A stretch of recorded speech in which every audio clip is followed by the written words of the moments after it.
जो सब्जेक्ट आप लोगों ने चुना है पैसा इम्प्लीमेंटेशन का, बहुत कंट्रोवर्शियल सब्जेक्ट है वो। 1996 में ये जो सब्जेक्ट यानी ये जो एक्ट बनाया गया है, panchayat extension in schedule area, साथियों ये इसलिए बनाया गया है कि 1991 से गवर्नमेंट ऑफ इंडिया की जो इकोनॉमिक पॉलिसी थी, जिसको ओपन इकोनॉमिक पॉलिसी बोलते हैं, खुली अर्थव्यवस्था, जब खुली अर्थव्यवस्था के बाजार में भारत सरकार गई, पूरा कर्ज से डूबा हुआ देश था, और इन्होंने इस देश में जो संपत्ति है, जिसको प्राकृतिक संपत्ति बोलते हैं आप, जिसको संसाधन बोलते हैं आप, उस संसाधन का इन्होंने ऑडिट किया और पाया कि देश की 64% संपत्ति जो है प्राकृतिक संपत्ति, वो शेड्यूल एरिया में है। और शेड्यूल एरिया में जो पहले से ऑटोनॉमी थी, जिसको 5th शेड्यूल बोलते हैं, 6th शेड्यूल बोलते हैं आप, वो जो स्वायत्तता थी, वो केवल सामाजिक सांस्कृतिक स्वायत्तता नहीं थी, वो आर्थिक स्वायत्तता भी थी। और वहां के जमीनों का, वहां के संसाधनों का दोहन करने के लिए गवर्नमेंट ऑफ इंडिया ने पैसा ये एक्ट को इंट्रोड्यूस किया। ये किसी भी हाल में आदिवासियों के लिए पूरी तरह से फ्रूटफुल नहीं है, पूरी तरह से उनके विषयों का या उनकी समस्याओं का समाधान नहीं है। ये पहली कंट्रोवर्सी है इस विषय पर। दूसरी कंट्रोवर्सी यह है कि पैसा को आप बाहर निकाल लीजिए। आप 5th शेड्यूल और 6th शेड्यूल को देखो तो जो 5th शेड्यूल है और 6th शेड्यूल है, ये इंडियन कॉन्स्टिट्यूशन में, कॉन्स्टिट्यूशन अंडर इंडियन कॉन्स्टिट्यूशन, संविधान के अंतर्गत संविधान का विषय है। ये बाबा साहब ने, जयपाल मुंडा ने इसको रखते वक्त संविधान के अंतर्गत एक नया संविधान यानी पैरेलल कॉन्स्टिट्यूशन जिसको बोलते हैं आप लोग, वो पैरेलल कॉन्स्टिट्यूशन को इंट्रोड्यूस किया। और पैरेलल कॉन्स्टिट्यूशन में उसको इंट्रोड्यूस करते वक्त एक बड़ी बात सामने आई कि भाई ये जो अनुसूचित क्षेत्र है, इसमें रहने वाले आदिवासियों को ही बेनिफिट मिलेगा क्या, या गैर आदिवासियों को भी बेनिफिट मिलेगा क्या? ये एक बड़ा विषय था उसमें। तो बाबा साहब ने इस पर एक एनालिसिस किया कि नहीं, क्षेत्रीय स्वायत्तता जो है उसका फायदा सभी लोगों को मिलेगा, वहां रहने वाले प्रत्येक नागरिक को मिलेगा, लेकिन जो सांस्कृतिक, सामाजिक और आर्थिक स्वायत्तता का जो फायदा है वो वहां के आदिवासियों को ही मिलेगा। ऐसा प्रोविजन डॉक्टर बाबा साहब अंबेडकर ने किया। साथियों 1996 का जो पैसा एक्ट है, इसकी वजह से जो प्रॉब्लम्स खड़ी हुई है देश में, उसको देखना बहुत जरूरी है। चाहे शेड्यूल कास्ट हो, ओबीसी हो, मैं शेड्यूल कास्ट, शेड्यूल ट्राइब और मुस्लिम माइनॉरिटीज के लोगों को अनडिक्लेयर्ड ट्राइब्स बोलता हूं। परिभाषित, अपरिभाषित आदिवासी, आप अगर अपने आप को अपरिभाषित आदिवासी बोल देते हो तो आपके माइंड का जो वो एटमॉस्फियर है, जो उसका एरेना है, वो चेंज हो जाता है। आप देख लीजिए, ये जो अपरिभाषित आदिवासी है, जो आप मूल निवासियों की बात कर रहे हैं, उसमें ये शब्द बहुत इंपॉर्टेंट रखता है आपके जीवन में। अपरिभाषित आदिवासी, ये जो 1996 का अमेंडमेंट हुआ, ये इस देश के आदिवासियों को उनके परंपरागत आर्थिक और सामाजिक सांस्कृतिक अधिकारों से वंचित करने के लिए बनाया गया है। क्योंकि ये जो आर्टिकल है, ये आर्टिकल 13(3)(c), जिसमें बोला गया है कि किसी भी तरीके से आप आदिवासियों के कस्टमरी लॉ को चेंज नहीं कर सकते। You can not change the culture of adivasi. ये भारत के आर्टिकल में, भारत के संविधान में सबसे इंपॉर्टेंट चीज है जो यूसीसी ला रहे हैं लोग। जो यूनिफॉर्म सिविल कोड की बात कर रहे हैं, ये आर्टिकल उनके लिए सबसे बड़ा हर्डल है। जब तक के इंडियन कॉन्स्टिट्यूशन में यह आर्टिकल रहेगा, यह देश हिंदू भारत नहीं बन सकता है। इस आर्टिकल को समझने की जरूरत है। इंडियन कॉन्स्टिट्यूशन में जिस तरीके का प्रोविजन इस देश के आदिवासियों के लिए किया गया है, एक्चुअली यह प्रोविजन एक्सपांड होना था। डॉक्टर बाबा साहब अंबेडकर ने प्री कॉन्स्टिट्यूशन डिबेट में बोला था कि we are introducing this article to get expand in future. यानी ये जो सामाजिक, सांस्कृतिक, आर्थिक स्वायत्तता है इस देश के ओबीसी, इस देश के एससी, इनको भी मिलनी चाहिए। इस आर्टिकल को केवल आदिवासियों तक सीमित कर दिए और जो राज्यों की अवस्था हुई है उस पर आप लोगों का ध्यान मैं आकर्षित करना चाहता हूं कि जो 10 राज्यों की बात कर रहे हैं, उन 10 राज्यों में से 6 राज्यों में अभी नक्सलवाद पूरी तरह पनप रहा है। और जो राज्यों में सबसे ज्यादा धन संपत्ति है, मिनरल्स है, खनिज है, उसी राज्य में नक्सलवादी आंदोलन आपको दिखाई दे रहा है। और ये राज्य, जो क्षेत्र बताया जा रहा है कि जो शेड्यूल एरिया का जिक्र यहां पर किया गया, उस शेड्यूल एरिया में आज की तारीख में जो पैरामिलिट्री फोर्सेस है इंडिया के, 70% पैरामिलिट्री फोर्सेस उस क्षेत्रों में लगा दिए गए हैं। जो सेना आपकी बाउंड्री पे होनी चाहिए, वो सेना एक झोपड़ी में रहने वाले, घास के घर में रहने वाले आदिवासियों के बाजू में लगाई गई है। ये बेसिक लड़ाई है। बिरसा मुंडा ने बोला था, जिसकी जमीन उसका देश। ये प्रिंसिपल था, जिसकी जमीन उसका देश। आपके पास क्या है अभी? आपके पास ना जमीन है ना देश है, सिर्फ एक आखिरी डॉक्यूमेंट है। It is the last document which is called constitution. एक आखिरी डॉक्यूमेंट बचा है हमारे पास, और इस आखिरी डॉक्यूमेंट यानी ये हमारे लिए एक ऑक्सीजन सिलेंडर का ही काम है, दूसरा कुछ नहीं है। इसके बगैर हमारे पास अभी कुछ भी नहीं है। इसी के आधार पे हम इस देश में बात कर सकते हैं। लेकिन सच्चाई यह है दोस्त, साथियों, कि परिस्थितियां इतनी बुरी तरह बदल गई है कि यह शेड्यूल एरिया में जितनी संपत्ति है, इसका कॉन्ट्रैक्ट, वर्ल्ड का सबसे बड़ा कॉन्ट्रैक्ट पर्यावरण का भारत सरकार ने की है। किसी को नहीं समझा कि यह पर्यावरण, परमाणु बम या माइनिंग या पावर प्लांट, ये लोग एक्चुअली दे रहे कहां है, किस क्षेत्र में दे रहे हैं? ये लोगों ने पूरा आदिवासी क्षेत्र की खरीदी बिक्री का कार्यक्रम बना के रखा है। इसमें पूरे लोग शामिल हैं।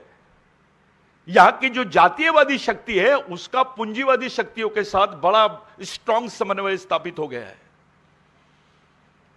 और यह केवल नेशनल लेवल पे नहीं है, यह इंटरनेशनल लेवल पर भी है। यह अंतरराष्ट्रीय गठबंधन है, ताकत बढ़ते जा रही है। अभी आप कुछ दिन देखिए, अभी ऑस्ट्रेलिया ने भी अदानी के खिलाफ में यह किया है। वो आदिवासी की संपत्ति थी। अदानी का और इंडियन गवर्नमेंट का जो कोलैबोरेशन है, ये जहां जहां पे आदिवासियों की संपत्ति है विश्व में, वहां वहां दोहन करने का प्रोग्राम बनाया गया है।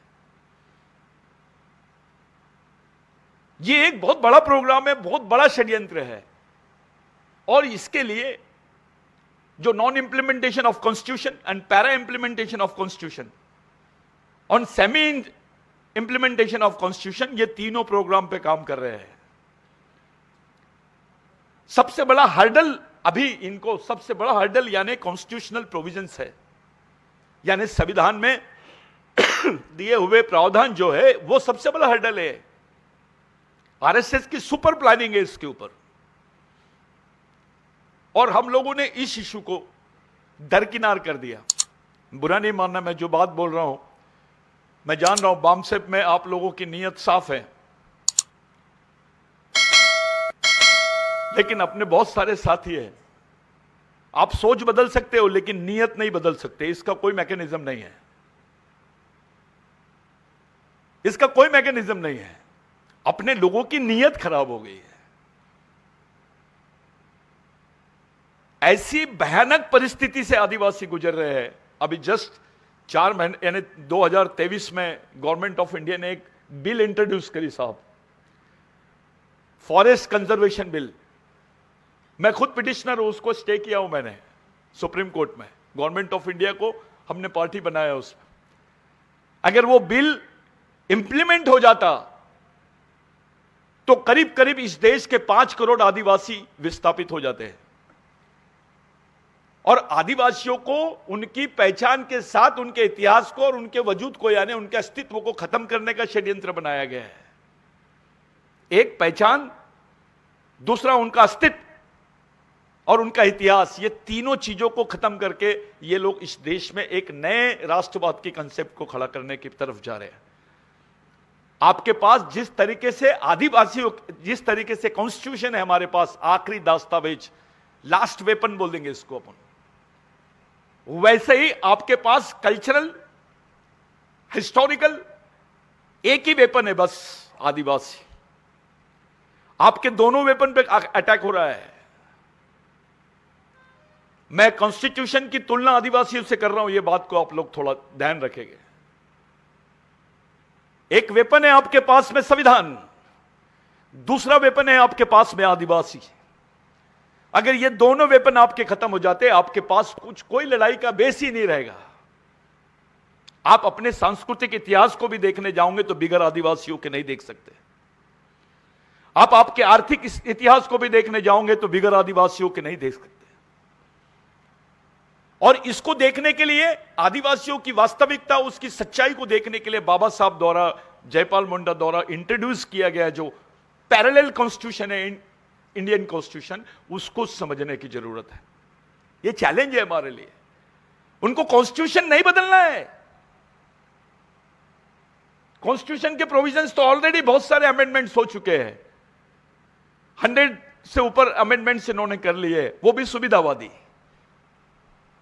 इनको बदलना है पैरेलल कॉन्स्टिट्यूशन, जो प्रोविजन है 5वीं और 6वीं अनुसूची के। आप 5वीं अनुसूची के और 6वीं अनुसूची के प्रदेशों पे इनका कंट्रोल देखो। मणिपुर का उदाहरण लीजिए, वो 6वीं अनुसूची का प्रदेश है। ये जो प्रैक्टिकल तरीके से ये लोग थ्योरी को ऑपरेट कर रहे हैं, इसको समझने के लिए, इसको तरीके से समझने के लिए, इस पे काम करने के लिए अपने पास कैडर नहीं है पूरे देश में। मैं घूम रहा हूं आदिवासियों के बीच में पूरे देश में, मैं जान रहा हूं हमारा कैडर ही नहीं है। बुरा नहीं मानना, मैं बामसेप की भी तरफ देखता हूं तो ज्यादा उम्मीद नहीं लगती मेरे को, क्योंकि अपने पास समस्या इतनी सारी है कि कौन से मोर्चे पे हम लोग काम करेंगे, ये अभी समझ में नहीं आ रहा। बड़ा कंफ्यूजन चल रहा है। तुम्हारा जिसके साथ लड़ाई है वो एक बहुत बड़ा ऑर्गेनाइजेशन है, स्टैब्लिश ऑर्गेनाइजेशन है। इसलिए स्टैब्लिश ऑर्गेनाइजेशन बोल रहा हूं मैं, क्योंकि उनके पास सत्ता है, उनके पास सब कुछ है। अब तुम्हारे आर्थिक नियोजनों को भी वो अपने थ्रू ऑपरेट करना चाहते हैं। नॉन कॉन्स्टिट्यूशनल प्रोविजन से इस देश की इकोनॉमी को वो ऑपरेट करने की तरफ जा रहे हैं, और आपको रोकने के लिए कॉन्स्टिट्यूशनल प्रोविजन का इंप्लीमेंटेशन करते हैं, लेकिन खुद दोहन करते वक्त नॉन इंप्लीमेंटेशन की तरफ जाते हैं। हसदेव का जंगल देख लीजिए आप, गढ़चिरौली में जाइए, सुरजागढ़, और अभी इतने सारे माइनिंग की प्लानिंग कर ली है। उड़ीसा में जाइए, झारखंड में जाइए, मध्य प्रदेश में जाइए, जहां पे माइनिंग नहीं लगती वहां पर ये लोग बफर जोन बना देते हैं। वो भी एक तरीके से जमीन एक्वायर करने का प्लानिंग है। जो सत्ताधारी वर्ग होता है वो अपने नाम पे जमीन नहीं करता, वो सरकार के नाम पे जमीन करता है।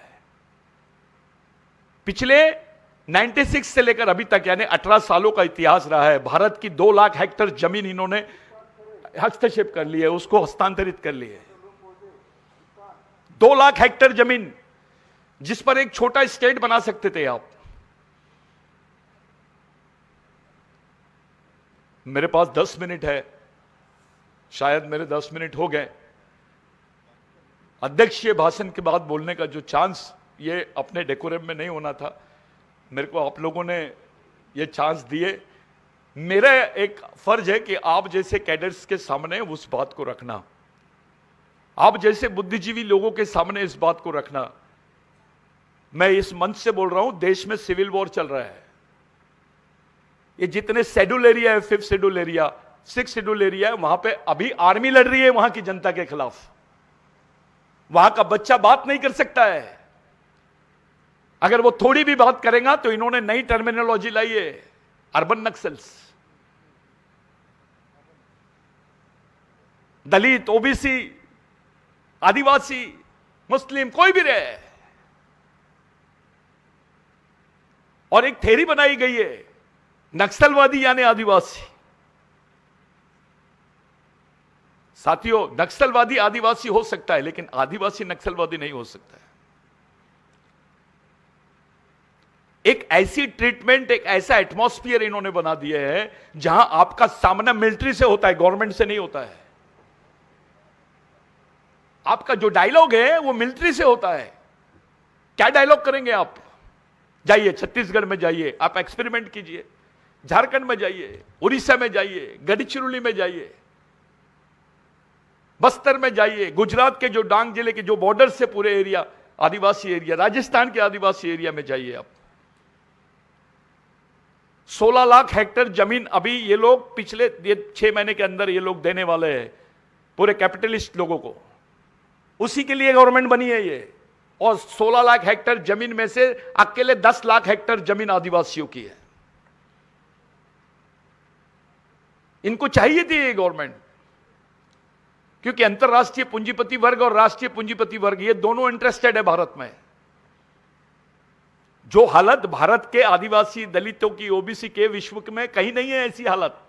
कहले, अब मैं तो मानता हूं कि ओबीसी की तो कोई आइडेंटिटी नहीं है इंटरनेशनल लेवल पे। कुछ दलितों को लगता है हमारी बौद्ध आइडेंटिटी, रिलीजियस आइडेंटिटी बहुत इंपॉर्टेंट है। मैं नहीं मानता ये। जिस तरफ देश जा रहा है, आपको आपकी कल्चरल आइडेंटिटी को खड़ा ही करना पड़ेगा। बिगर उसके आप ऑर्गेनाइज नहीं हो सकते। आपका सामाजिक एकत्रीकरण या सामाजिकीकरण करने की पहली प्रक्रिया केवल सांस्कृतिकीकरण से होती है, कल्चरलाइजेशन। और ये कल्चरलाइजेशन की जो मूवमेंट आप लोगों ने स्टार्ट की, मैं उसको सल्यूट करता हूं, सही स्टेप है। लेकिन किधर जाएगा, इसका पहले ये रोड मैप तैयार होना चाहिए, इस पे बात होनी चाहिए, इससे डायलॉग होना चाहिए। आप संवाद के लिए लोगों को खड़ा करो, लोगों के ओपिनियन ड्रॉ करो। आप लोग कर सकते हैं, क्योंकि आप इतना बड़ा इंफ्रास्ट्रक्चर, मैं तो बड़ा खुश हो जाता हूं, इतना बड़ा मंच पे मैं बात कर रहा हूं, मुझे मिलता भी नहीं। लेकिन आज बड़ा अच्छा लगा कि इतने लोगों के बीच में ये बात हम लोग रख रहे हैं। मैं फिर एक बार ऑर्गेनाइजेशन से और ऑर्गेनाइजर्स लोगों से माफी चाहता हूं कि मैं लेट आया। ये दोबारा गलती नहीं करूंगा। मैं भले डिसिप्लिन, व्यवहारिक भ्रष्टाचार की संभावना है, वैचारिक भ्रष्टाचार की संभावना हमारे मूवमेंट में भी नहीं है। हो सकता है कि आने वाले समय में ये परिस्थितियां और जटिल हो जाएं हमारे सामने। या आप लोग जितने बुद्धिजीवी लोग बैठे हैं सामने मंच पे, मैं उन लोगों से रिक्वेस्ट करता हूं कि ये बहुत सेंसिटिव इशू है और आपके पास सिर्फ 2 वेपन है, एक कॉन्स्टिट्यूशन, दूसरा आदिवासी, और दोनों वेपन डिस्ट्रैक्ट करने की तरफ दुश्मन जा रहा है और ये दोनों वेपन को बचाने हमारे लिए बहुत जरूरी है। मैं यहीं अपनी बात को कंक्लूड करता हूं। जय आदिवासी।